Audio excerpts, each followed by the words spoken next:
শুনিলে আপোনালোকৰ গাৰ নোম শিয়ৰি যাব। তেওঁ ৰাফেলৰ বিৰোধিতা কৰিছিল, S-400ৰ বিৰোধিতা কৰিছিলে, নিউক্লিয়াৰ ৱেপন ক'ত থাকে তেওঁ জানিব চেষ্টা কৰিছিলে, কোষ্ট গাৰ্ডৰ যিটো ৰাস্তাৰে কাছা বাঢ়িছিল সেই ৰাস্তাটোত নতুনকৈ কিমান সিকিউৰিটি হৈছে সেইবিলাক জানিবলৈ চেষ্টা কৰিছিলে। এটা কথা কৈছোঁ, তেওঁ যি ধৰণে গৈছিল আৰু য'ত গৈছিলে অত্যন্ত ঘৃণনীয় আৰু নিন্দনীয়।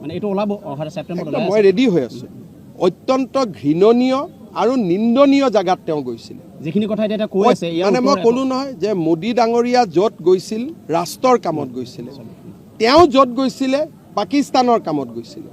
ঘৃণনীয়, নিন্দনীয়। আৰু তেওঁ লোকসভাত যিবিলাক প্ৰশ্ন তাৰ পিছত কৰিছিলে আপোনালোকে শুনিলে আপোনালোকৰ গাৰ নোম শিয়ৰি যাব। তেওঁ ৰাফেলৰ বিৰোধিতা কৰিছিল, S-400ৰ বিৰোধিতা কৰিছিলে, নিউক্লিয়াৰ ৱেপন ক'ত থাকে তেওঁ জানিব চেষ্টা কৰিছিলে, কোষ্ট গাৰ্ডৰ যিটো ৰাস্তাৰে কাছা বাঢ়িছিল সেই ৰাস্তাটোত নতুনকৈ কিমান সিকিউৰিটি হৈছে সেইবিলাক জানিবলৈ চেষ্টা কৰিছিলে। আৰু 90জন ল'ৰাক তেওঁ পাকিস্তান এম্বেচিত লৈ গৈছিল ৰেডিকেলাইজ কৰিবৰ কাৰণে। তেওঁ নিজৰ ল'ৰা ছোৱালীক ভাৰতীয় কৰি ৰখা নাই।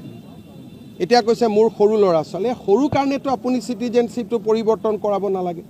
ডাঙৰ হ'লে নিজে যি কৰে কৰিব। গতিকে যিবিলাক কাম তেখেতে কৰিছে ৰাষ্ট্ৰৰ কাৰণে ঘৃণনীয়, ৰাষ্ট্ৰৰ কাৰণে চিন্তনীয়।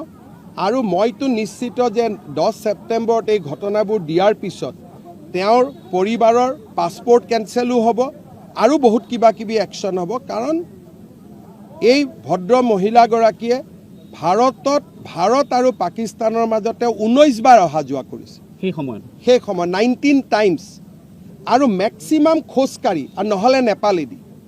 মানে চিধাকৈ দিল্লীত প্লেনত উঠিব লাগে, কোনো দিনে চিধাকৈ নাযায়, হয় আটাৰী বৰ্ডাৰ দি খোজকাঢ়ি নহ'লে ভায়া নেপাল। মানে একজেক্টলি যিবিলাক কৰা বুলি কাৰণে আমি মানুহক ঘিণ কৰোঁ 19 বাৰ আপ এণ্ড ডাউন কৰিছে।